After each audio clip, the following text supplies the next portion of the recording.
Horyaalka afartanaad ee xiriirka ciyaaraha fudud ee dalkeena Soomaaliya ay soo qabanqaabiyeen ayaa maalintii saddexaad markaasi cagta geliyay iyagoona kooxaha kala duwan ee tartamay ayaa waxa ay soo bandhigeen ciyaar aad u sareysa oo qeybahooda kala duwan waxa ayna inta badan galeen kaalmo muhiim ah kooxaha ugu waaweyn ee markaasi ka tirsan horyaalka xiriirka ciyaaraha fudud ee dalkeena Soomaaliya iyagoo natiijada ay markaasi keeneen ay tahay mid aad u sareysa haddii aan eegno horyaalka markaasi qaybtiisa ugu horeeyay 100 mitir ayaa markaasi waxaa tartamay qaybo kamid ah ciyaartooyda u diiwaan gashan xiriirka ciyaaraha fudud ee dalkeena Soomaaliya Cabdisalaan Maxamed Axmed waxa uu u ciyaaraa naadiga Imaan saacada uu orday ayaa markaasi waxay tahay 11 daqiiqo iyo 98 ilbiriqsi waxa uu markaasi galay kaalinta koowaad Cabdisalaan Xasan Dhaqane ayaa isna u ordayay kooxda Horseed waxa uu keenay saacadii 12 daqiiqo iyo 4 minid kaalinta labaad ayuu galay Amiin Cumar Aadan sidoo kalena waxa uu ordayay Imaan kaalinta saddexaad ayuu galay 100 mitir waxa uu orday 12 daqiiqo iyo 9 minid kaalinta saddexaad ayuu galay Nuur Cali Xasan oo Horseed ah sidoo kale waxa uu markaasi galay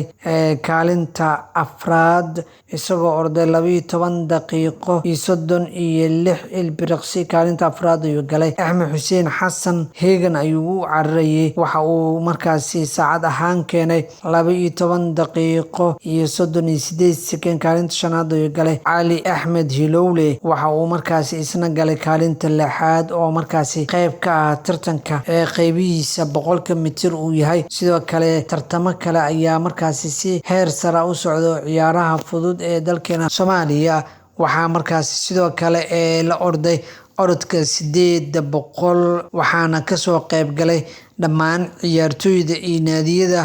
markaasi u diiwaan gashan xiriirka ciyaaraha fudud ee dalkeena Soomaaliya naadiga markaasi kaalinta koowaad ka galay ciyaaryahanka u ordayay Samiir Aadan Sareeye waxa uu markaasi u cararayay kooxda Imaan waxa uu tartanka 800 ka keenay natiijo aad wanaagsan kaalinta koowaad ayuuna galay isagoo orday 2 daqiiqo iyo sidoo kale 7 minid iyo 73 ilbiriqsi ayuu markaasi cararay Cabdulaahi Xuseen Maxamed Imaan ayuu markaasi isna u cararay kaalinta labaad ayuu galay Yaxye Maxamuud Ibraahim Heegan ayuu ahaa kaalinta saddexaad Yaxye Jaamac Ismaan isna kaalinta afraad ayuu galay Hanad Cabdiraxmaan Muxdiin kaalinta 10aad Xasan Maxamed Iido isna waxa uu markaasi galay kaalinta ku xigta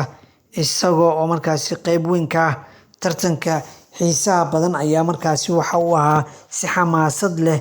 uu socday tartanka 1500 oo aad markaasi u xamaasad badnaa ayaa isna la soo gabagabeeyay waxa ay markaasi ciyaartooyda kala duwan sanadkan cararayay waxa ay markaasi keeneen natiijo aad u sareysa ciyaaryahanka lagu magacaabo Samiir Aadan oo naadiga Imaan Hospital ah ayaa waxa uu markaasi keenay saacada ugu wanaagsan 4 daqiiqo iyo 15 sekond iyo 5 ilbiriqsi ayuu cararay kaalinta koowaad ayuu galay Yaxye Maxamed Ibraahim Heegan ayuu markaasi kaalinta labaad u galay Cabdulaahi Xuseen Maxamed isna waxa uu markaasi u cararayay kooxda Yaxye Maxamed Ibraahim Heegan ayuu u cararayay Cabdulaahi Xuseen Maxamed Imaan Yaxye Jaamac Usmaan isna waxa uu cararayay kooxda Heegan Cabdiraxmaan Cabdulla Xasan isna shantaasi ciyaartooy ayaa kaalmaha kala galay oo si weyn markaasi u socday tartanka boodada hoose ayaa isna qayb weyn markaasi ka soo muuqdeen xidiga muhiim ah iyagoo keenay bandhig markaasi aad wanaagsan oo ciyaartooydoodu ay markaasi rajo wanaagsan ka qabaan haddii aan eegno kaalinta koowaad waxaa galay Imaan Cumar Aadan waxa uu ordayay isbitaalka ama kooxda Imaan waxa uu markaasi cararay ama bootinta uu sameeyay wareega koowaad 5 mitir 36 sidoo kale isla wareega labaad waxa uu markaasi keenay 5 mitir 34 isla wareega saddexaad waxa uu markaasi keenay 5 mitir iyo 9 kaalinta koowaad ayuu galay.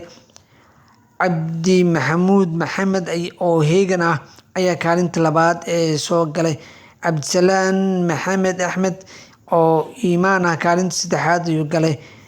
Daahir Xuseen Cadowna oo heegan ah kaalinta afraad ayuu galay. Marwaan Maxamed Nuur isna waxa uu galay kaalinta ku xigta ee shanaad. Xanad Cabdulaahi Muxudiin kaalinta lixaad ayuu galay. Xasan Maxamed Iidow isna waxa uu galay kaalinta ee u dambeysa ee tartankaasi. Waxa uu ahaa tartan aad u xiiso badan marka laga eego tartamada oo kala duwan. Tartankan ayaa waxaa ka harsan oo kaliya 2 maalmood ayaana lagu soo gabagabeyn doonaa, waxaana harsan 2 orod oo markaasi orodka 400 oo lasoo gabagabeyn doono, sidoo kale qor isku dhiibka oo isna lasoo gabagabeyn doono. Waxayna sameeyeen isbedelo waaweyn kooxaha kasoo qaybgalay